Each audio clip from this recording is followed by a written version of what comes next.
I can't wait to see how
In the trap, say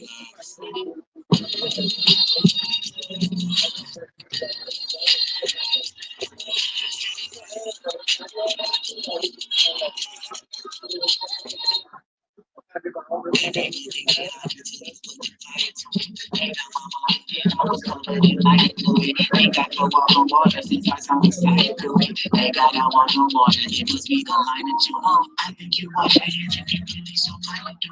I know the price you do like the lion for life. I might hurt you for riding. Every time I'm fighting, doing I said the fight. The sky on the flying.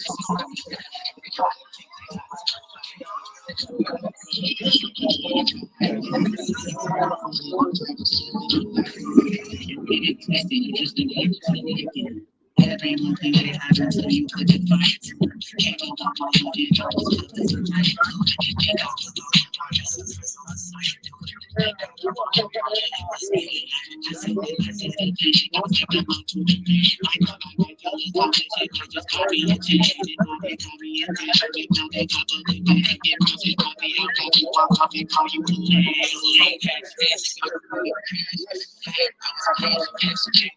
Dragon always hit me automatic. Let me captain.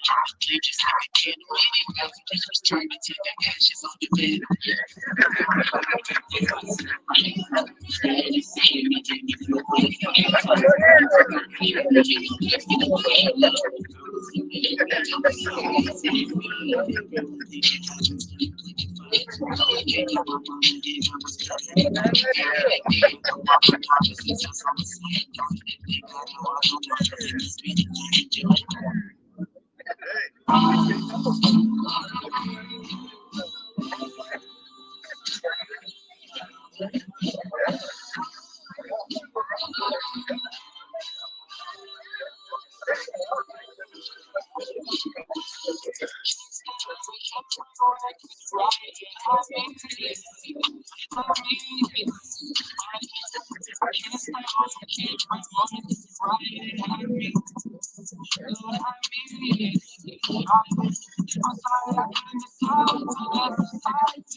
I gotta be who I gotta be, made to be so to the world, so I let them keep shaking me. I had no drip in my life, so he played with me. I put in on what I want, he taking me. He got the strong on the city, ain't ready to fix it. We don't fight, we don't say, taking me, wait for the day, getting out, getting they really pricey, it's got me out there. Me, hey, say, oh, I can't work on it.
keep the beam stumble. Keep the chopper. You need a lot, need a doctor.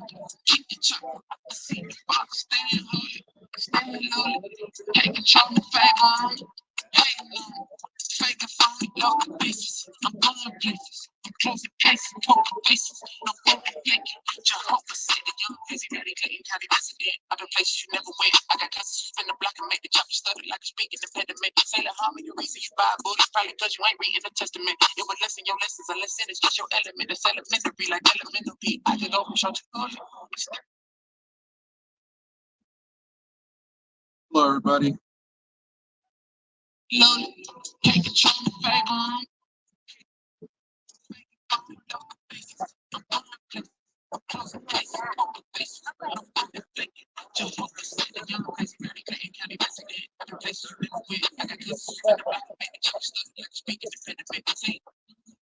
How often do you touch the How often do you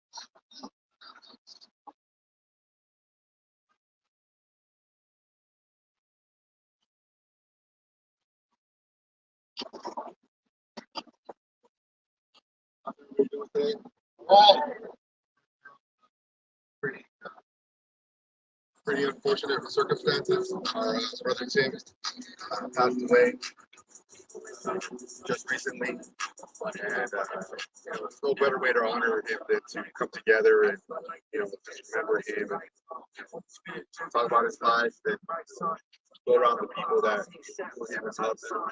There's a lot of people here that have a lot of history and my name's Sanchez Jr. I'm a long-time friend, business partner, co-worker, just overall just friend of Tim for over 25 years probably now at this point. We started doing internet journalism, I guess you could say, a long time ago. So that's kind of how I met him. But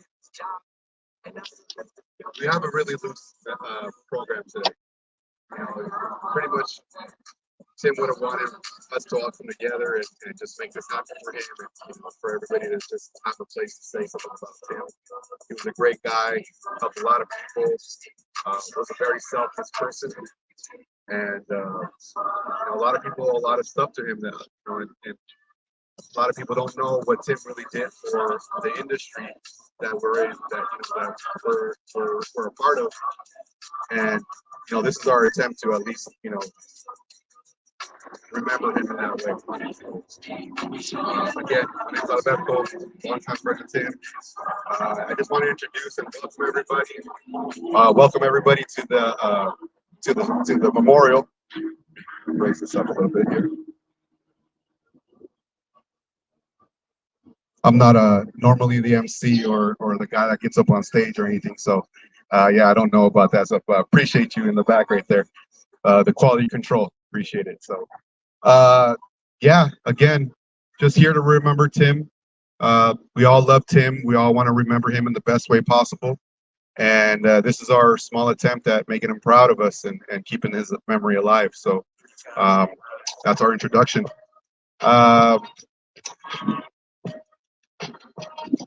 I got John Dubb here, which is also, one of Tim's business partners. He was a partner of ours when we started doing West Coast style. So I'd love for him to come up here and introduce himself as well and kind of say a couple things real quick.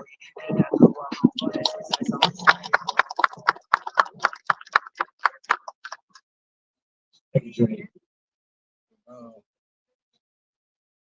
You knew Tim liked you, you knew it.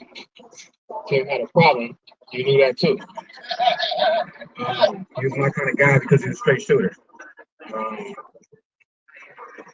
He didn't quit. I talked to him before Thanksgiving. He was battling a cold, and he called me because he was thinking about going down to the Easy Street Sign ceremony, but he didn't have the energy. He was just down, battling a cold, but he was going to go. I told him I don't think he should go.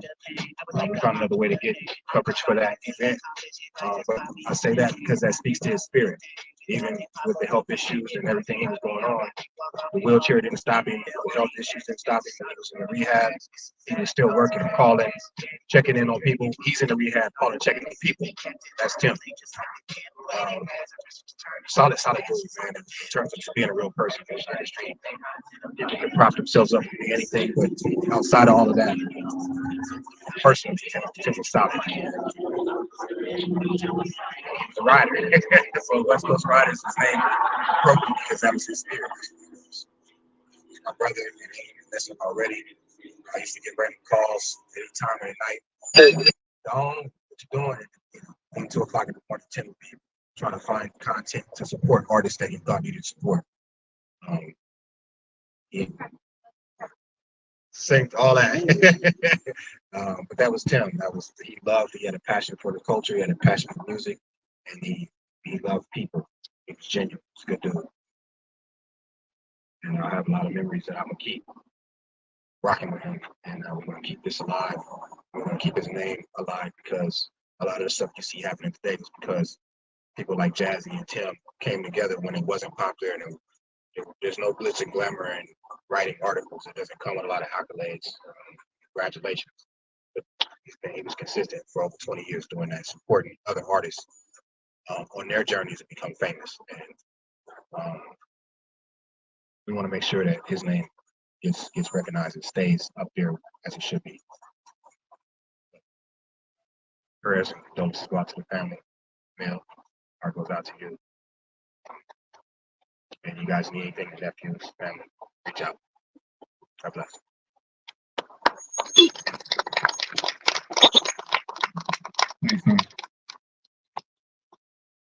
I just wanted to take the time also to just read something that I wrote to the West Coast when Tim passed away. Um, you know, make this a makeshift eulogy, but if somebody wants to come up and give a proper eulogy, I'd love it. But this is something that I wrote to the West Coast when he passed away. Dear West Coast, I write to you with a heavy heart, bearing the news of the loss of one of your most passionate and devoted advocates, Styles. Styles' journey with you began in the early 2000s, a time when our paths first crossed. I was deeply involved with Rap Talk, and Styles was making waves at West Coast Riders. Our collaborative ventures over the years were not just projects, they were labors of love dedicated to celebrating your culture and influence. In August 2020, Styles and I embarked on a mission to recapture the essence of those early days, aiming to create a new digital space that would resonate with the spirit of the West Coast Riders, a place untouched by the complexities of YouTube and social media. The heart of this project was to be his final masterpiece, an homage to you.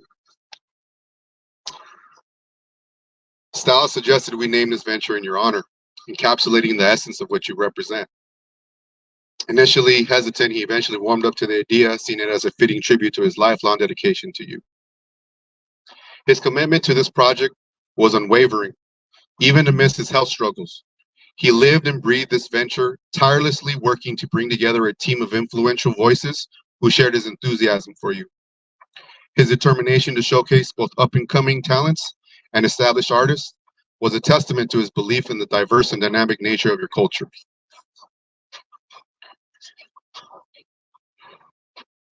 Through his struggles with illness, Styles never lost sight of passion for you. His love for your music and culture was a beacon of hope, a source of strength that propelled him forward every day. West Coast, you were more than just a muse for Styles. You were a part of his soul. He believed in the power of your music and the community you foster.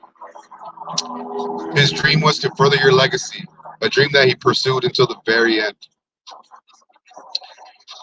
As we mourn the loss, we also celebrate the indelible mark he left on your landscape. Styles' journey with you was a testament to the transformative power of music and community. His spirit will continue to resonate through the beats and the stories of the West Coast. To Tim's family, friends, we stand with you in your grief and honor the memory of a man whose life was a tribute to the West Coast. He will be deeply missed, but his legacy will continue to inspire us all. With respect and remembrance, Junior, West Coast style.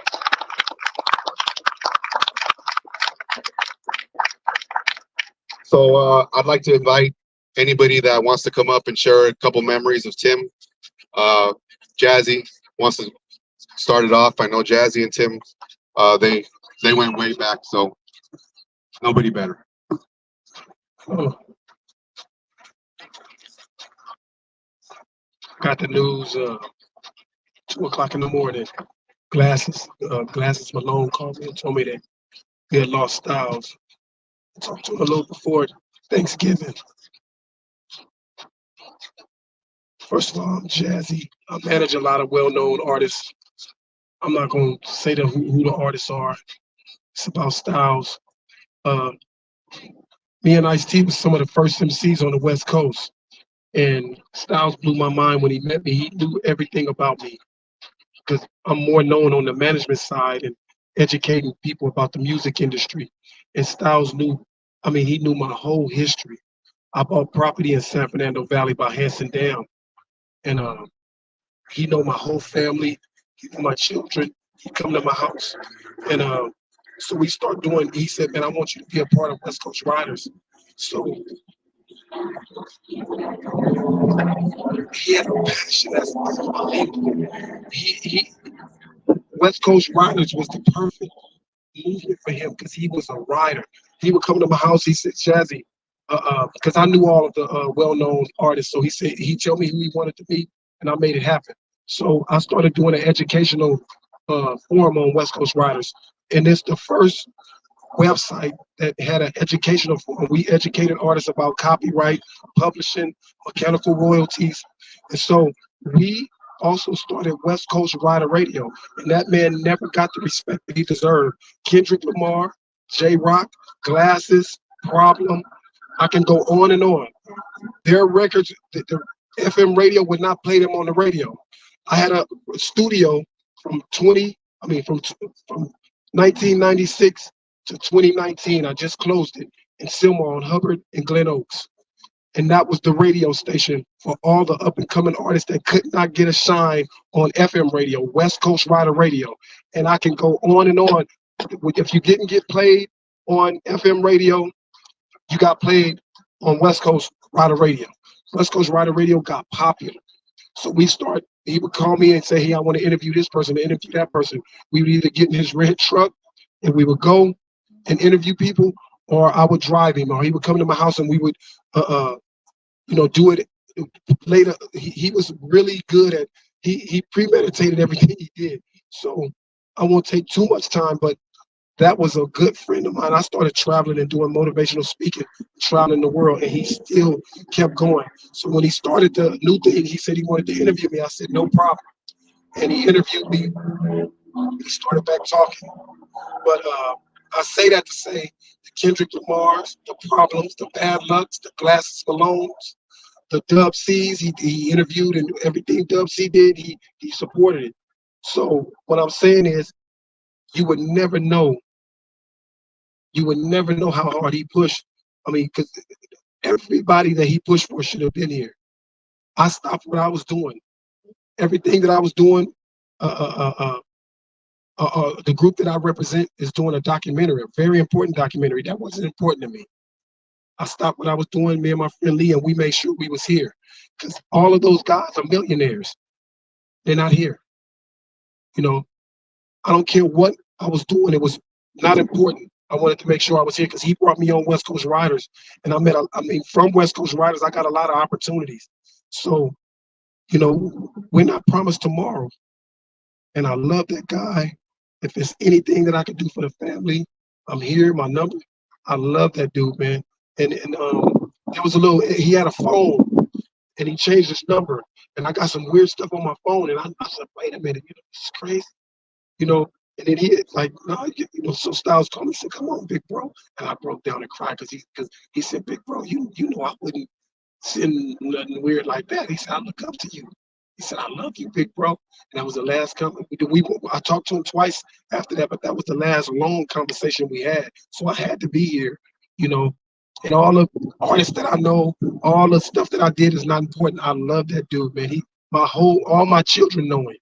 And my son that's out of town right now said, please let them know. Because Styles used to come play with me. He literally lay on the floor. My son was in the army, man. And Styles would lay there like he was a kid with him and play with my son in the living room. I love him. I love the family. I can go on and on. I would love to see. We took thousands of pictures. I would love to see those pictures just for me to have some of them. And I seen it was pictures of us on the thing, but I love Styles, man. And he was a West Coast rider when it came to hip hop, and I'll keep his legacy going. Anything that I'm doing, I'll make sure I include him because a lot of those guys, especially Kendrick Lamar and that whole TDE movement, he pushed hard. We played there. Anything they dropped, we played it on West Coast Rider Radio. And hey, the rest is history. That radio, our radio station, a lot of people start hearing it. A lot of those artists that didn't get played on the radio started getting played on the radio. And I contributed that. Styles brought me on board, so I contributed to Styles. Period. Love you guys, man.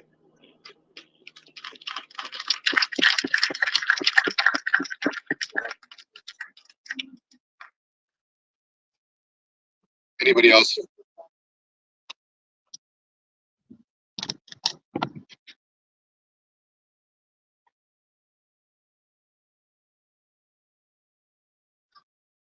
Hello, everybody.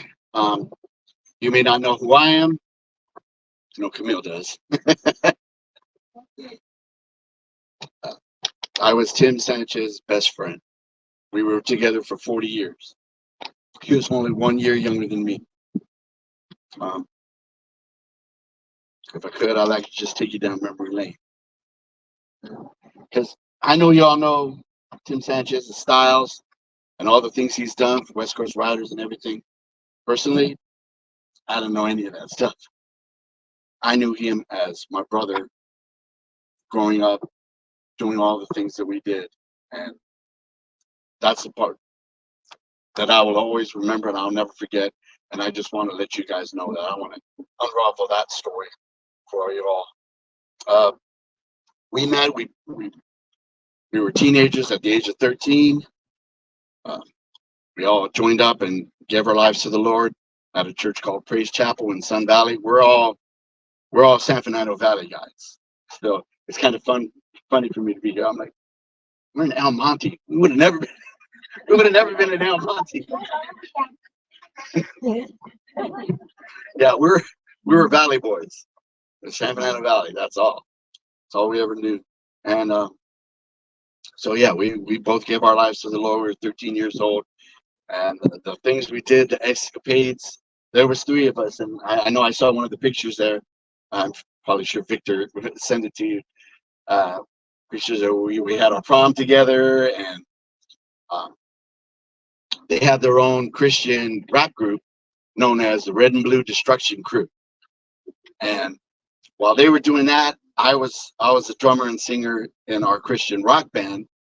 See, I'm a rocker. Tim was a rapper, but it had to have been Jesus Christ that brought us together, because there's no way I was going to be sticking around all these rapper guys. I was like, dude, I just want to rock out. I don't want to. Yeah, I don't want to.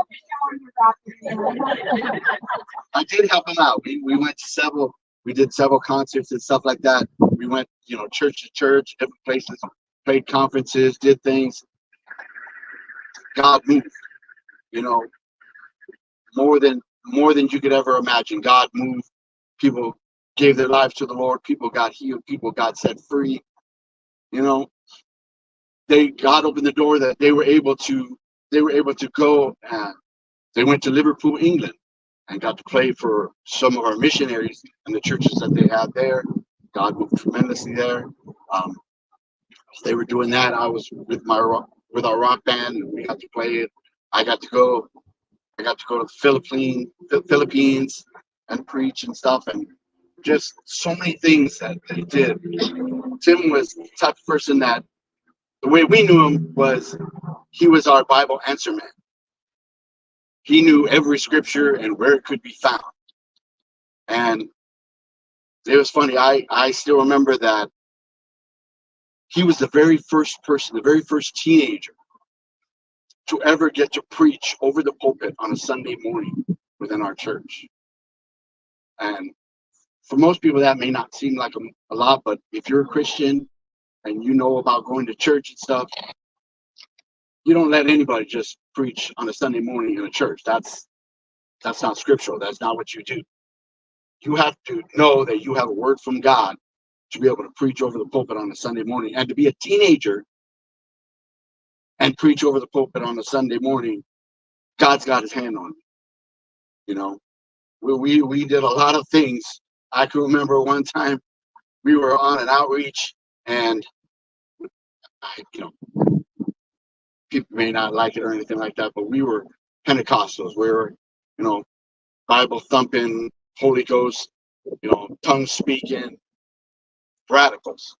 And he was always that way, whether in music, whether he was a radical. He was crazy.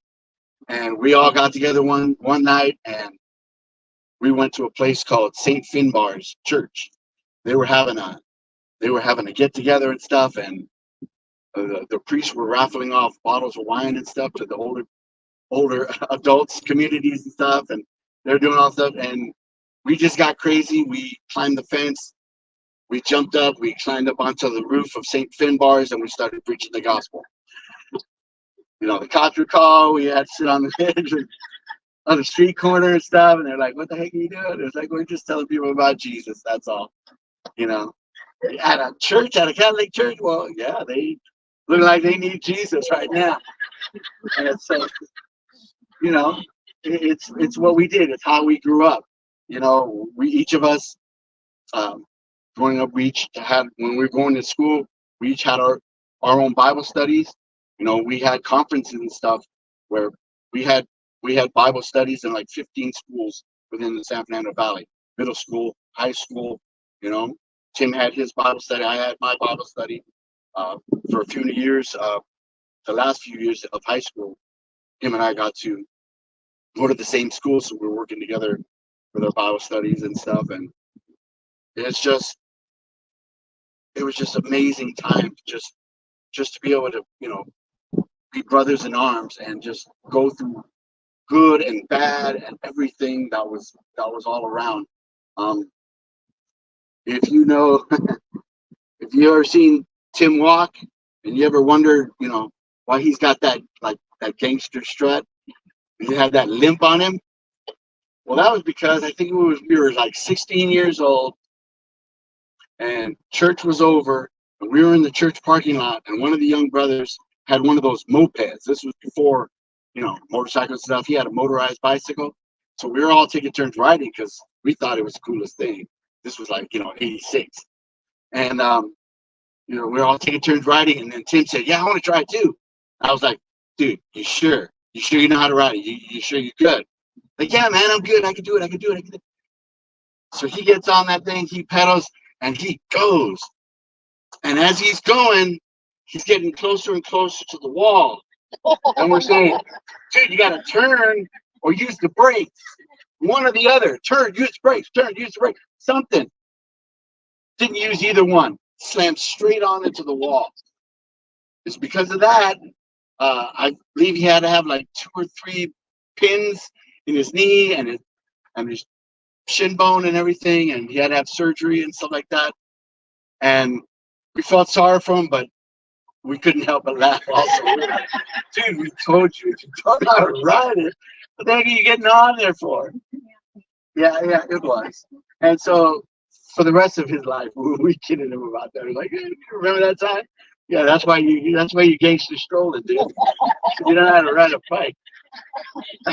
But it was just all times like that it was just the good and the bad. I remember another time where we had went to up north of Santa Clara for one of our churches. We did an outreach, and we had rented a school bus, and we felt good. We were passing out flyers and stuff, and preaching and everything. And as we were coming back, the bus caught on fire, and there was flames coming up, and we could see them out the windows inside. So we were like halfway coming down Northern California. We had to pull over. We all jumped out and stuff, and that bus was gone. It went up in flames, and it was like by this time it was like 11:30, 12 o'clock at night. We couldn't get any, Hertz rent a car. We couldn't get anything like, So the ones that did have cars that followed us and took the cars, took as many people as they could, and me, Tim, and a lot of the other ones that were on the bus, we didn't have any other way to go. So one of the brothers was able to rent a U-Haul truck. And so there was like over 30 of us. We all jumped in the back of the U-Haul truck, closed the doors. We're all sitting in the dark with this U-Haul truck coming back down to Sun Valley at our church so we could get in our cars and go home and stuff. And it's the funniest and craziest thing. All the brothers were just saying, man, I hope we don't get stopped by the cops because, some of these Mexican brothers, they're going to be thinking, can you show us your papers and whatnot? We're like, man, we're going to have a good time. But just different things like that. It was just memories upon memories, good, bad, and everything. And I just thank God that I had the opportunity to be by his side through all those things. I was there with him by his side when, he got married. I was his best man, and I think it was less than a year that, she filed for divorce. She wanted to go her own way, find herself, do whatever. And I was there with him. He had to go through that. The struggle of being divorced at such a young age. We were only like 24, 26. And I was with him when his grandparents died. I don't know how many of you knew this, but Tim Sanchez knew how to sign language. And he knew how to sign language because he spent 20 some odd years living with his grandparents, helping them out, running errands for them, doing everything, and just being with them, taking care of them. That's the kind of man he was. He spent 20 odd years taking care of his grandparents. They were both deaf, and so he had to learn sign language, and he was there with them, And I was there with him. I was there with him when they passed away, and the house that he was staying at, certain family members decided it was a good idea to sell the house in less than a month, and me and Tim had to find an apartment so he could have someplace to live, which I still think, after 20 some odd years, he deserved that house.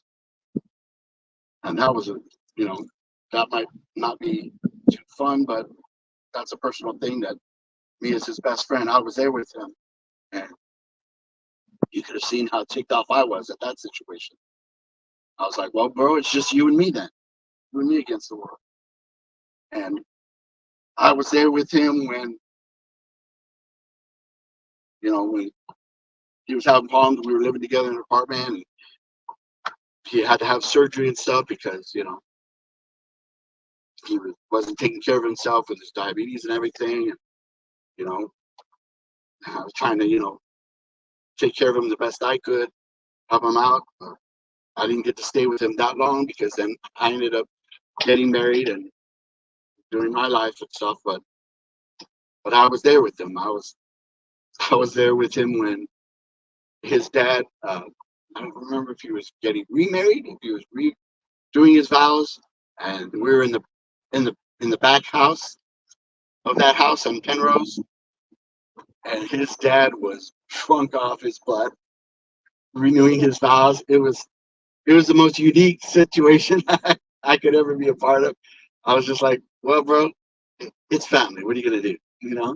We'll have a good time anyways. And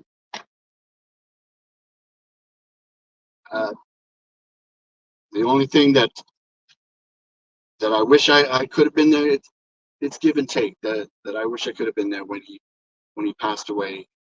He had called me up like the week before, said, "Can you come up?" And I said, "I'll try to do it. I can." I kept trying like every month, going up to Lancaster and stuff, seeing him. I helped him up, bringing up his wheelchair and his oxygen tank and everything. And on his birthday, I'm like, well, you're in Lancaster, you never been to Charlie Brown's? I'm going to take you to Charlie Brown's. We're going to have some ribs. So I'm down for that. That was another thing about him, is that dude was stubborn. He would never eat a vegetable. When I was living with him, I'm like, dude, you gotta eat some, at least salad or something like that. Yeah. More meat and meat on the side. And potato. Yeah, and maybe a potato or a bean. But it was it was just interesting, always trying to get him to do things he didn't want to do. But when I think about all those years, I never have known, God works in mysterious ways. I never would have known that this was something that he was going to be a part of, this what he was going to do. When we were young, we thought, we were all going to be preachers. We're all going to, pastor a church somewhere, do things for God. But God took us in different directions, and God has always had his hand on him. And I think it was that foundation in Christ that helped me to accomplish and be the man that you all know him as in the area of business, in the area of music, everything. It was that foundation of just, doing what's right and standing up and making opportunities for other people that may not have had them or that need help. He was that type of person that would do that. And, I'm going to miss him so much. We had always talked, and we were the only friends we had left. Everybody else has, died, gone away, done other things. And he was my last best friend.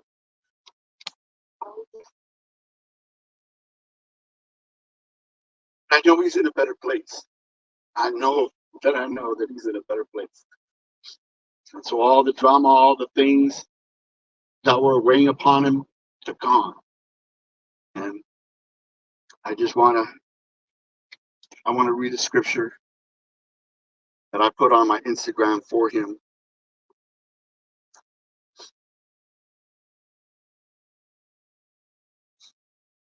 And it's so appropriate that it comes from the book of Timothy, 2 Timothy 4:6-8.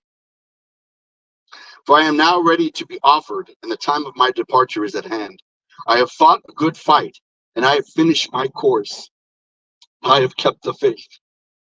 Henceforth there is laid up for me a crown of righteousness, which the Lord, the righteous judge, shall give me at that day, and not to me only, but unto all them that love his appearing. Everything that he lived for, everything that he fought for, everything that he worked for, everything,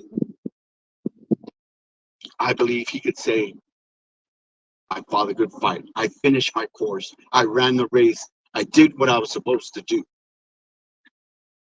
And I stayed in God's eyesight. I stayed in his good graces the whole time.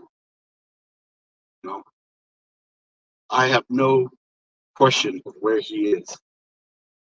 And that's why at one part I feel sad that he's not here, that I can enjoy his company. But I know one day I will. He's in a better place that I am waiting to be. And everything in the past is nothing for him. Now he's rejoicing. He's in heaven. He's in peace. He's in paradise. And he's worshiping the Lord with all of his heart, soul, and mind. And that's the best any of us could ever ask for, because the Word of God says that what is man's all? To love the Lord with all your heart and to follow his commandments. That's top tier living. That's the best that any of us could ever hope for. And so I know he's looking down and he's just happy that he could do what he could do.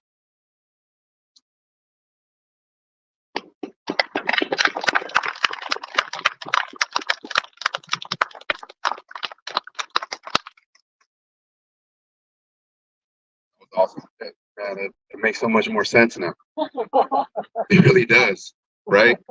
Just the way, he was so selfless with himself and with his time. Time is the most valuable thing you have, and we all have such a finite amount of time, and he was more than generous with it, and it just connects now. Just makes a big connection now. It's amazing. Anybody else want to come up and share anything, stories, something funny, anything that happened, any kind of stories? I have a story about Tim. One time at Death Row Records, he was in a bathroom and handling his business, whatever he had to do, and I guess he heard some knocking on the door, and they just started pounding, knocking, like get out of the bathroom. And it turns out he goes out and he's all pissed off and he's like, "Who the fuck?" And he looks up and it's Suge Knight pounding on the door like, "Hey, what's up?" It's one of the funniest stories I ever had of Tim. I love that story. Exactly. So yeah. So if anybody else has anything they want to share about Tim, if not, I can hand it over to Camille, and Camille would like to say some final words for Tim. Thank you. Hello, everybody. My name is Eric. I am Tim's nephew. Thank you, everybody who has shown up and shown their support and love for him. I'm not as old as Eric and them, so I didn't get to see the Mr. Bible Tim. I got to get accustomed to him after his divorce. I didn't live with my mom for a few years, and when I'm back with her, he lived with us. So he was basically, I was his roommate. We shared a room, and I guess you could kind of say I was like the son he never had. He didn't have any kids. We went everywhere together. He took me to a baseball game. So every time we went to the mall, he took me anywhere he went, just ride. And I think that's when he became Tim Dog, before he was Styles, because he got his dog tattoo, and that's when the dog came out of him. Because after the divorce, he obviously had a different, side of things, and he looked at things differently. So when I was around him and we were riding around, nothing but West Coast music. Nothing I should have been listening to. But I ride with him everywhere in his silver Jeep, bumping music, going to the beach, doing everything together. So yeah, I was kind of like his little road dog. And then his love for music just took over, and it went into journalism. And he took it head on. He never stopped. He would ride around, or I would ride him around. At the time, he didn't have a car. I would take him everywhere. We go to concerts, studio sessions. We go to Jazzy Studio. Wherever he needed to go, we just pop up. And he always had his tape recorder on him. He'd always record all his interviews and then go straight home to his laptop and just type all the time. Couldn't get him away from that laptop. Never. I don't even think he loved the woman more than he loved the laptop. And hip hop. West Coast. That laptop when he had to buy a new one because that laptop was like, I'm done with Yeah, he ran out of memory. He did everything on his laptops. Yeah, he was real tech savvy. He was very smart. He adapted very well. And yeah, he had a big heart. He just had a heart of gold. He looked out for everybody. He loved everybody. And anything he could do, he did. I know he did a lot for a lot of people that obviously they're not here now. So, they can't do anything for him that he did for them. Even like Jazzy said, they're millionaires. But what he did for them was like, you can't even imagine. Like he said, the West Coast Writers Radio to allhiphop.com. And yeah, just his dedication to music itself was like no other. And then he lived with me for the last couple of years, and his health was deteriorating, but that never stopped him. He launched his own website. he took it head on, and he said, "Okay, these are the people I'm rocking with, and I've been rocking with them." And he just launched and just never looked back. And no matter how healthy he was or how he felt, he always tried to get had a heart for how he always delegated duties to other people and try to help them get, some shine, let them do their thing as well on, any platform he was on. And yeah, he was just a great person. And I love him, and I know everybody else does too. And I'm just appreciative of everybody that showed face today, to show love and respect for him. And yeah, thank you very much.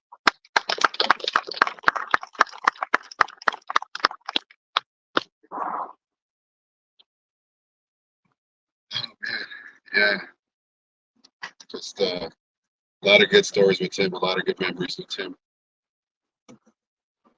Oh, yeah. Remember him living in Sun Valley, pick him up all the time, go over there, go to Big Y's parties, and hang out over there. He used to like to talk smack.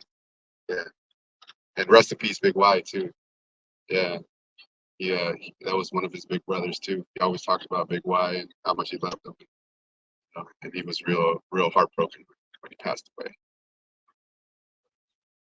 Yeah, I got so many words, and I worked with Tim for the last 3 years, doing West Coast styles, and Don Dub also worked with him for the last 3 years doing West Coast styles, and if it wasn't a text message we were getting, hey, I'm ready to kick today's ass. What's going on? Who's got news for me? What's going on? I'm ready to do whatever I got to do.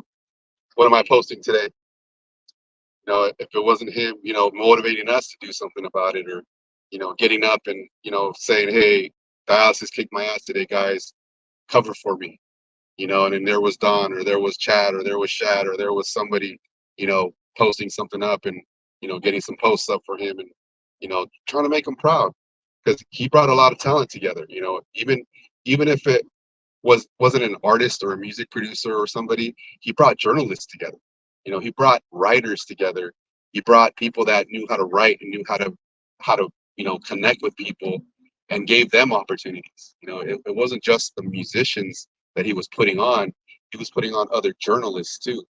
And that to me was crazy. It was like selfless. It was, hey, I got a interview with Battle Cat. Who wants to jump on with me? Okay, I want to interview. Hell yeah, I want to interview Battle Cat. I got an interview with with whoever, anybody. He just wanted somebody there with him. He wanted to bring you along with him, and it makes so much more sense now. Thank you for connecting that, because it makes 100% sense now the way it is. And I didn't understand, like, we're all selfish. I'm a selfish person. We're all selfish people, and I didn't see the selflessness, that I didn't know where it came from. It was weird to me. It really was. And he just did it out of the love of his heart, and it didn't have to be music. It could have been journalism. It could have been selling tacos. It could have been flipping burgers. He would have showed you. He would have brought you along. He would have trained you.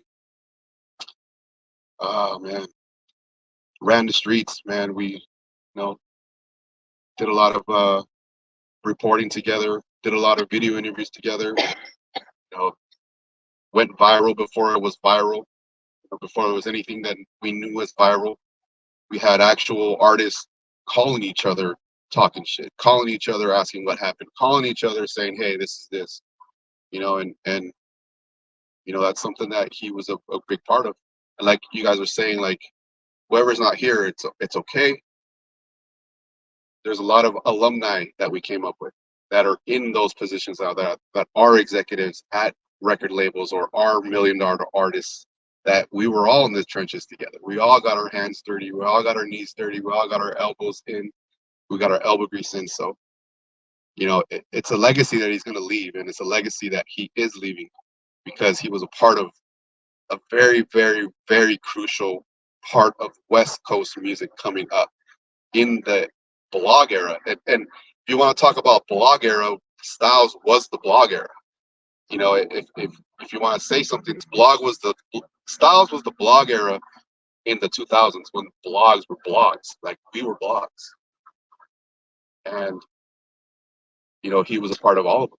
He did Dub CNN. He did West Coast Riders. He did Rap Talk. He did. I want to say he even did The Sickness for a while. You know, he did All Hip Hop. He went on to All Hip Hop. I want to say he did Hip Hop DX. I mean, he went on to write for almost every site. LA Weekly. He went on to write for LA Weekly. I mean, there was just a list of websites and sites that he was just publishing on, and we were just on the outside looking, looking in like, man, we're so proud of him. He's, this is the guy we knew. This is the guy we worked with every day, and he's over here doing all this big stuff for us. And it was a proud moment for all of us when we saw him, expanding his horizons and going past the West Coast. But 3 years ago we came back and he's like, I want to do this West Coast thing again. It was his passion, it was his love, and I know he did it to the very end. We have proof that he did it to the very end, and very appreciative to know him and to been able to stay in the trenches with him. I would miss him. Some big time. It's my boy. So that's tough. It's a tough one, and my condolences, my sympathies to the family, to everybody, best friend, business partners, everybody that knew him, everybody that interacted with him, got a deeper appreciation for him today. And it's all because of you guys. I appreciate everybody sharing their stories and connecting that way, man. It's incredible. Didn't know that. Had no idea. Anybody else want to come up and say anything, any few words?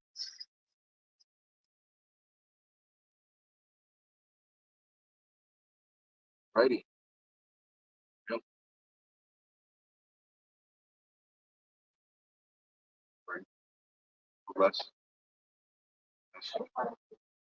No worries. We got somebody else that wants to come say something.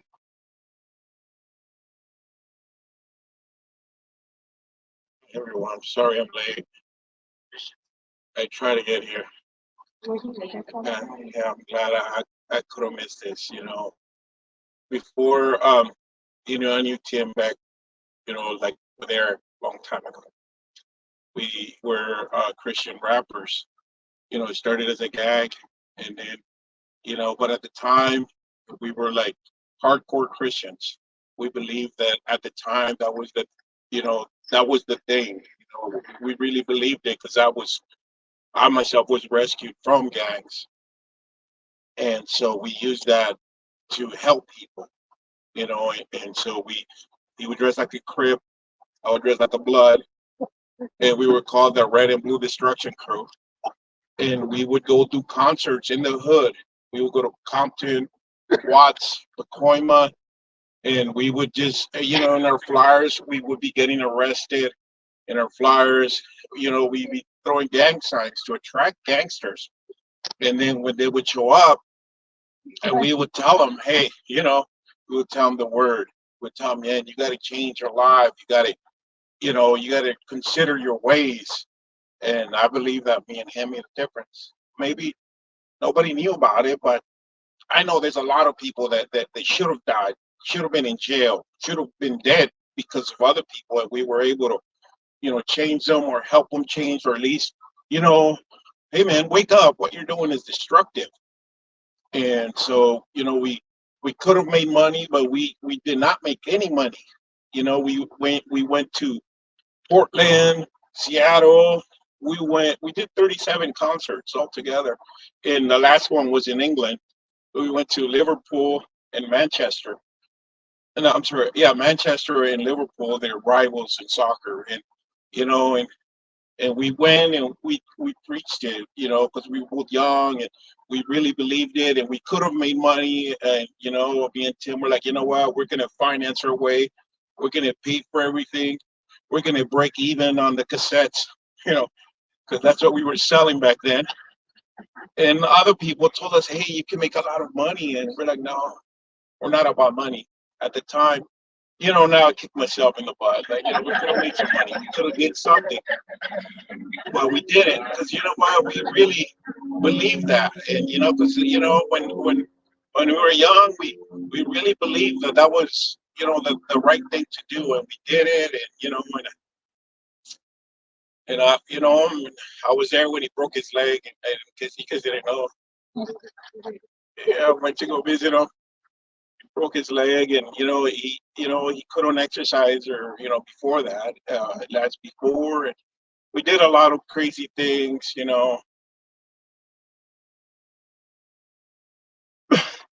I've been had a dream about it a couple of days ago. We were at a church, and I was doing something really stupid. And then I talked to Tim. I go, "Hey man, this is what I'm doing." And then he's like, "You know what? I'm doing the same thing too." And I was like, "Just like we used to doing, yeah, we were in the drama team. We did everything, man. We were just, I guess back then, man, we were just loving God and trying to help people, because he had a big heart. I never thought I would be saying goodbye to him, but he made an impression on a lot of people because he had a big heart. He had a huge heart, and we we never had a falling out. We just went separate ways because he was to music, and I got into soccer, and you know that's my life now. But he was really to music back then, man. He just loved music, never left it. That's all I have to say about my birthday.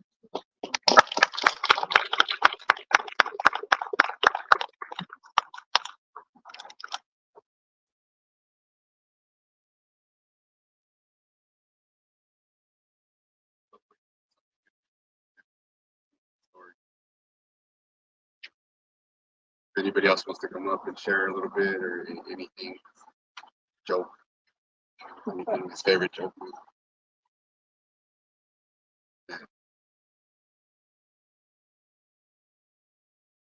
Yeah, I'm just amazed how much more sense it makes, how much he wanted to help everybody and his whole thing. So yeah, I've already said it. Thank you guys for coming by and connecting the dots like that. Just makes a lot more sense with everything.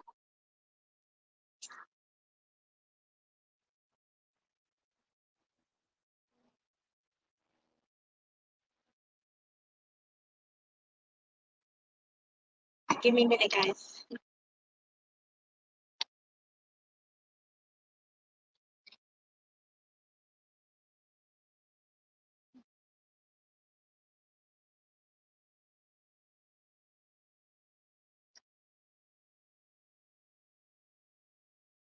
First off, I want to say thank you to everybody that came, that took the time.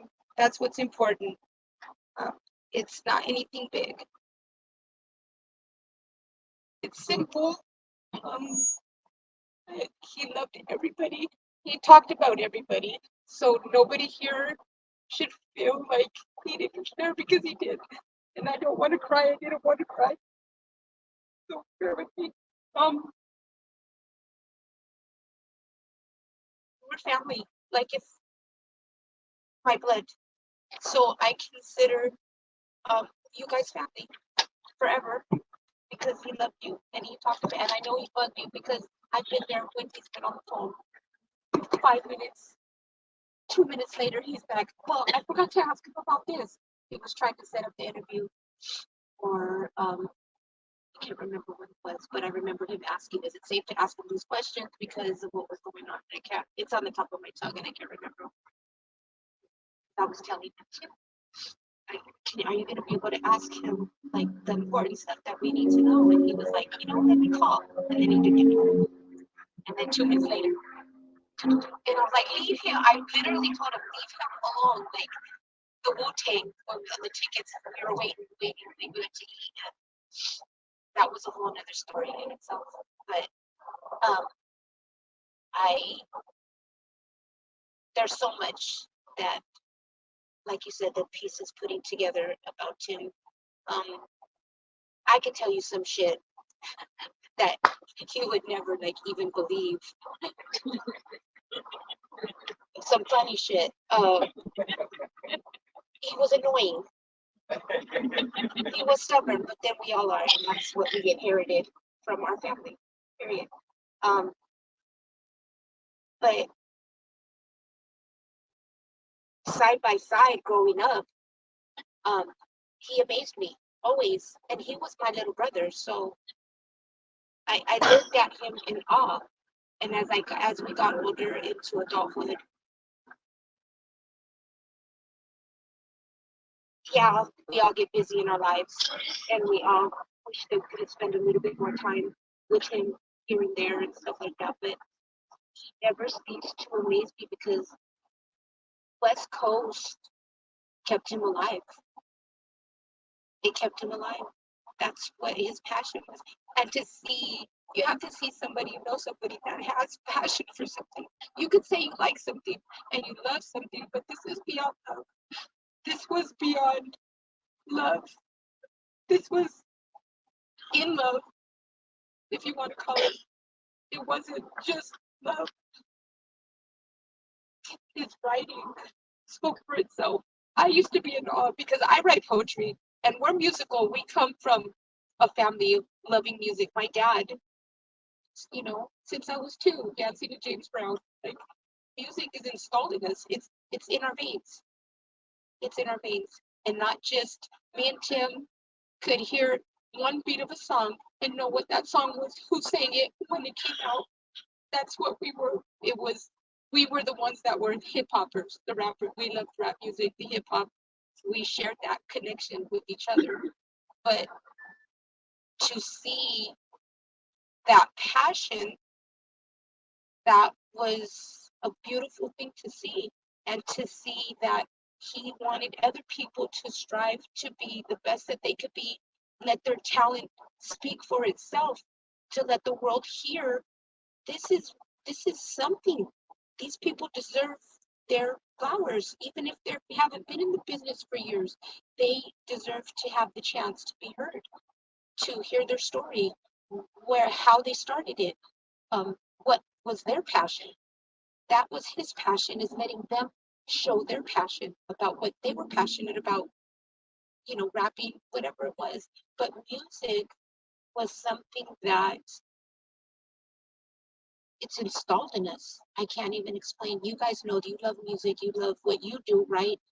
Obviously, you love what you do, but I just looked at it like, if he didn't have this, yeah, he might be writing some stuff here and there, but I don't think his lifespan would have been as long as it was, to tell you the truth, because I just, there's so much to say and so much to tell you. I just can't. He used to go in the studio, funny as shit. He used to go into the studio with Corrupt, Snoop Dogg, and he used to come out. He would take my son, and I'm like, "What are you doing? Taking my son's a teenager already, but you're like, he smoke. You couldn't even see anybody's face because it was like Halloween smell. Like Snoop Dogg. Everybody knows that Snoop Dogg can throw down on smoking marijuana, but it was like a whole nother level. And my son was like, I'm gonna go back with Uncle. And I'm like, I bet you are. Like it just was. My brother, he loved it. He didn't care what you did. He didn't care about your past. He didn't care about anything. He just was happy being there, listening to the music, vibing with them, talking with them. It wasn't their status. He didn't ask them for anything. He didn't want anything from them, but to talk to them, know them, the music. It was the music, not who they were. People have trouble with that now. They only want to deal with you because you're famous. You have money. That wasn't my brother. That wasn't my brother. He did it because he loved what he did. He loved what he did. He loved everybody that he was involved with. But he used to drive me crazy because he loved his cats too. So if it wasn't music, it was his damn cats. And he loved chicken. freaking banquet frozen chicken. And I would, when he lived with me, I wanted to kill him because I would clean his room because they would never clean it the way, of course, I wanted it to be clean. And them freaking cats, I don't know if they're supposed to eat chicken, but I would find the freaking banquet chicken bones under the bed because the freaking cats, Tim would eat it and like fall asleep or do something and the cats would jump and get them. There was freaking bones under my and I would be like, Tim, I'm gonna kick your ass. Throw these away when you're done eating the chicken. And all the time it was like, what do you want to eat? What do you want to eat? And he would be like, I'm good. He'd have his bag, freaking big thing of frozen banquet chicken. I'm like, what is it about banquet? It's like, I don't, that is like the cheapest chicken. Like that. Like, but like now, having had Alfredson's chicken is pretty bomb, okay? But banquet chicken, I like their Popeyes, but banquet, like always chicken. He had chicken. And I know he loved and I was gonna do chicken, but I was like, it's cold and whatever, so I did the soup. But I watched him go through the stages of what he went through in his marriage and everything, and it broke him. And he stayed with me after that. And to watch your younger brother or any sibling go through the hurt that you can't, it's to hear how broken he was and and it changed him for a little while. He wasn't him for a little while. He was somebody else because of the hurt. And to watch him, I watched him in the stages of going to church, then the stages of after the church, his marriage, the destruction of that, into just the writing and seeing him change in all those different directions of his life.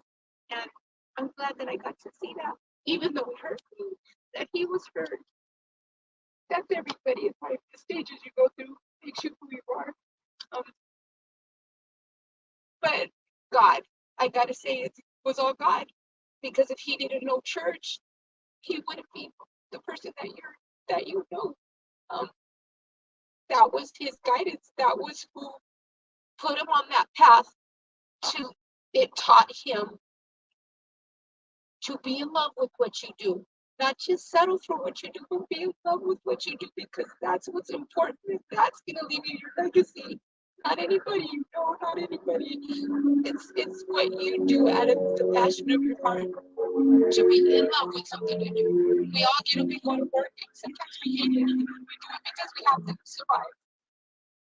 But when you find something that you actually really, really love, that's what you live. Like your kids, like your spouse. And he loved writing. He loved music. He loved his family. He loved his friends that became family. And I just want to say thank you to everybody who did take the time to come and show your respect. Because he's not a millionaire, he's not famous, but he deserves respect and loyalty, because he would give that to you in a heartbeat. Sorry. He deserves that. And that's my baby brother. And I'm not crying because I'm sad he's not here. I'm crying because he's home with my dad. He loved my dad. He missed my dad. And he's there with you now. And you don't have to worry about anything. He just is there. And that warms my heart. But I gotta say, that's my brother. That's my baby brother. No matter what we've been through, we always came back and just was like, nothing else is important. But I love you. And I would get random texts at 2 in the morning. He wanted to talk about my dad. Just an I love you.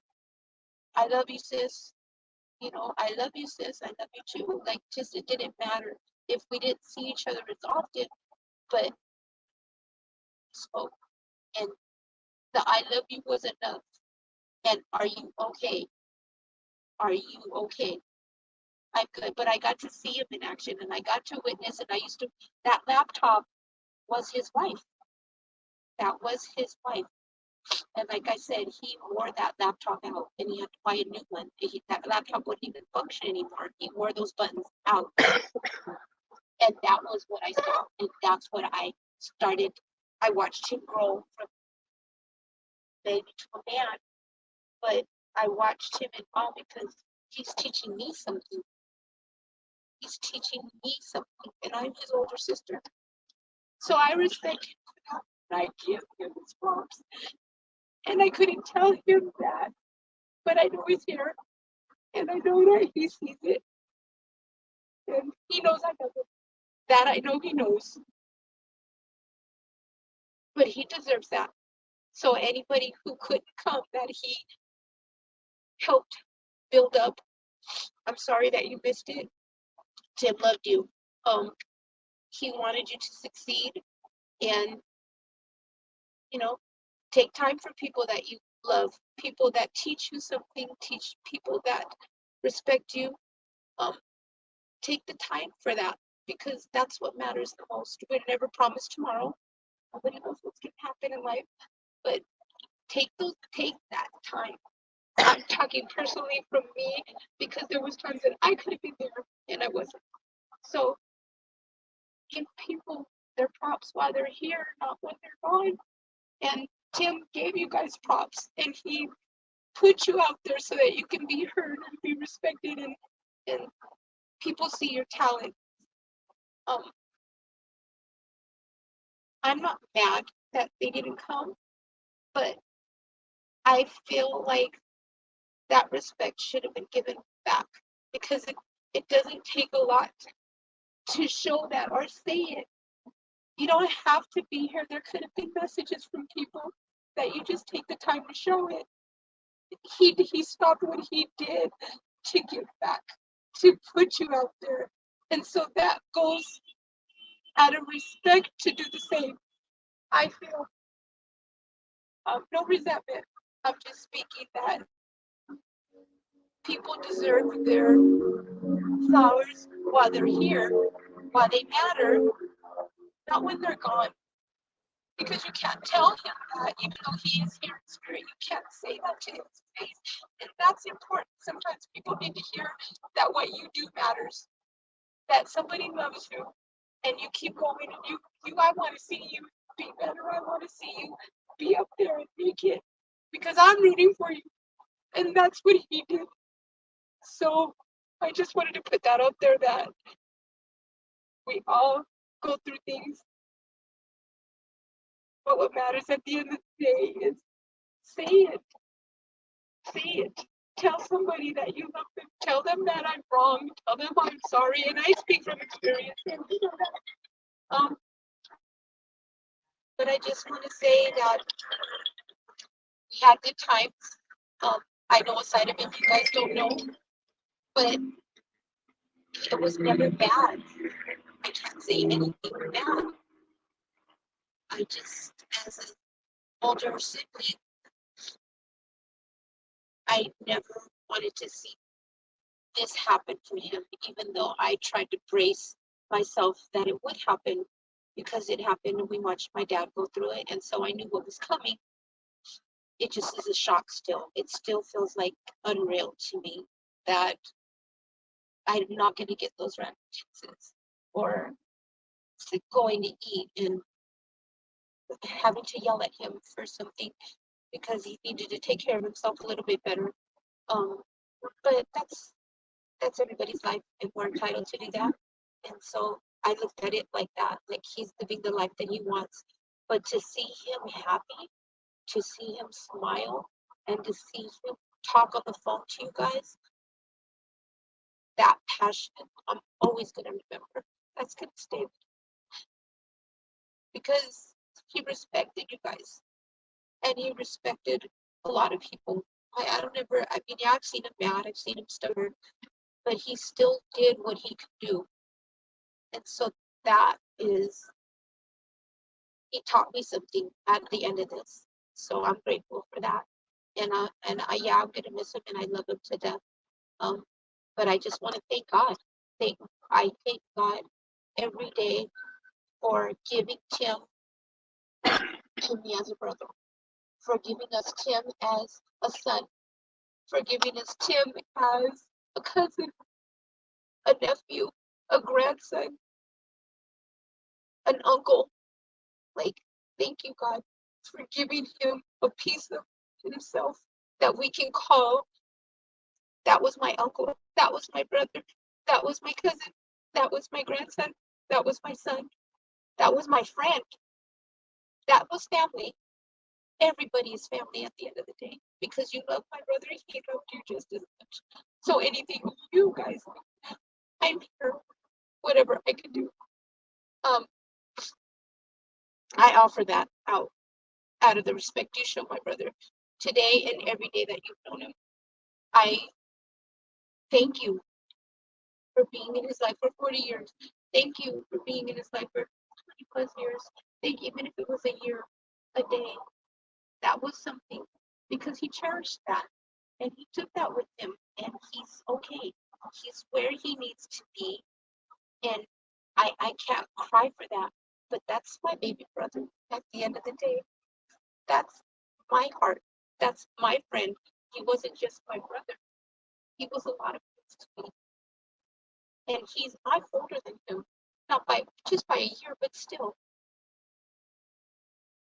I can't get that back, but I'm gonna carry it with me. And I just want to say thank you to everybody who helped. It means the world to me. I don't feel like in it.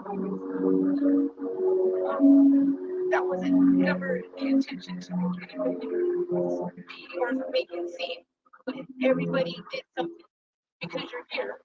Whether it was financially, whether it was whatever, you're here. So you helped. And I want to say thank you for coming far from where you are, taking the time just to take that time to come out here. I don't know where I'm at, but I it was a lot of sleepless nights trying to make sure that it was gonna be okay. And we did the best that we could and I see the seats filled and that's enough. It doesn't have to be a standing people in the back, but at the end of the day, he deserved a little bit more than that. But I want to say thank you. I love you guys all, your family. So I love you too. And I thank you. Thank you for being good to him because he would never not be good to you. And anything you needed that he could have gave, he wasn't balling. So anything that he gave was from the heart. And know that that heart is a heart of gold. That heart is, I hope that it teaches something. And he's important to me. He's my Tupac. He's my Wu-Tang Clan. That he's somebody to me and somebody to everybody that loves him. He's that artist that they're out there, those billionaires that are out there, or those millionaires that are out there. He's that to me and to you guys. He wasn't balling, but he was balling in the heart. And I'll take that anything over anything or anything. So thank you for coming. I love you.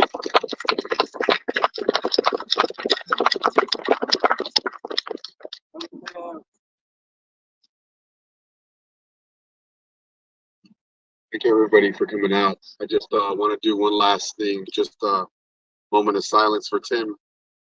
Just, a quick 1 minute moment of silence.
Thank you guys for everything today. Appreciate everybody's words and all the stories everybody shared. You know, we miss Tim. I love you, Tim. We're going to keep it going for you. Um, you know, we're going to keep his legacy alive as long as we can, as long as we possibly can, because he started something and we're going to end up finishing it. So God bless everybody. Bless you guys, whatever religion you guys are you know, believe in. Um, much love to everybody. Thank you for coming out. Appreciate it.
You are so beautiful.